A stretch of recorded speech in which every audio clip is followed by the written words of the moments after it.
je crois, dans la région. Effectivement. Audrey Cordon, vous en courez combien parmi ces 1200? En Bretagne, malheureusement, pas beaucoup.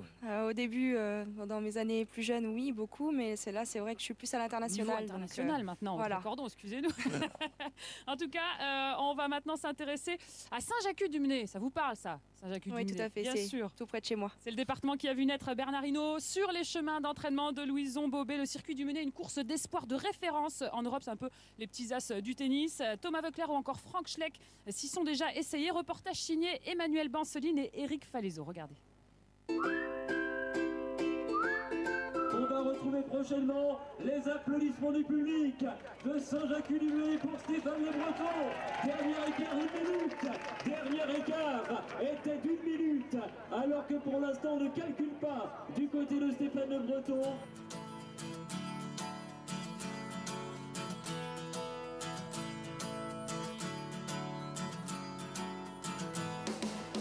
Voilà donc pour l'instant à quelques minutes de l'arrivée, il reste encore une quinzaine de passages et c'est Alexis Goujard, l'ancien champion de France du contre-la-montre junior qui détient le meilleur temps en 7 minutes et 44 secondes sur une centaine de concurrents. Oui, on a eu des grandes performances ce matin. Je pense qu'elles ont été dans le bon sens quand même. Il faut être franc, mais tout s'est bien passé. Par contre, pour les coureurs qui sont partis les premiers, ils aiment moins 2 degrés. Et c'est quand même assez rare. Applaudissez s'il vous plaît ce grand champion, Alexis Goujard, Pavie-Barentin.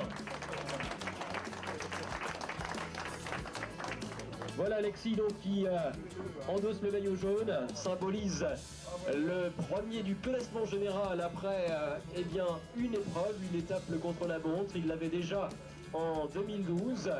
Le circuit du Mnez, c'est quelque chose d'ancien qui a existé dans les années 50, du temps de Robic et des grands coureurs professionnels français. Le matin, on a un contre-la-montre individuel et l'après-midi, une course en ligne de 130 km. Et par addition de temps, on a le vainqueur final le soir. C'est dur d'organiser des courses en Bretagne? C'est dur, oui, parce que c'est quand même beaucoup de travail, beaucoup plus que l'on peut croire. Mais enfin, ça fait plaisir quand ça marche bien. Pourquoi les gens ils aiment le vélo ici? C'est le sport de la région, un peu comme le rugby dans le sud-ouest. C'est le sport de la région depuis des années. On a eu Bobet, on a eu Hinault, on a eu des très grands champions.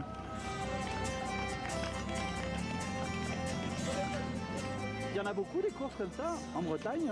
Ah oui, des courses tous les dimanches, environ 3 à 4 par département et puis du monde partout. C'est quand on sort de la Bretagne généralement qu'on se rend compte que le pays du vélo c'est bien ici dans la région bretonne. La culture du vélo en Bretagne existe depuis des décennies et évidemment les grandes courses existent depuis 50 voire 100 ans pour la plupart. Le public transmet de génération en génération, de père en fils, la culture du vélo. Le public breton est plutôt chaleureux et il est proche du sportif. Donc il aime le champion, il aime le combatif, il aime le courageux et il s'associe un petit peu à lui dans les valeurs et le supporte beaucoup au bord des routes. Tu es un des plus jeunes animateurs en France, je crois, non? Ouais, je suis un jeune animateur, le plus jeune breton et un des plus jeunes en France, effectivement. J'ai commencé à 16 ans et demi et j'ai maintenant 22 ans, donc oui, effectivement, depuis longtemps, la passion qui m'a guidé du vélo au micro. Allez, passage du peloton avec notamment Ronan Hardy qui passe sous nos yeux. Messieurs, il vous reste tout simplement 2 tours, 1 minute 40. Ça, c'est des notes pendant la course, pour le suivi de la course. Le reste du public, s'il vous plaît, pour Stéphane Le Breton. Le type est évident, incroyable victoire. C'est sans doute la plus belle journée de sa carrière cycliste. Et il va s'imposer avec plus de 2 minutes d'avance. De quoi vous êtes le plus fier alors? Nous, c'est notre palmarès. Quand on regarde le palmarès, c'est qu'on voit tous les coureurs qui sont passés professionnels. Ça nous fait plaisir.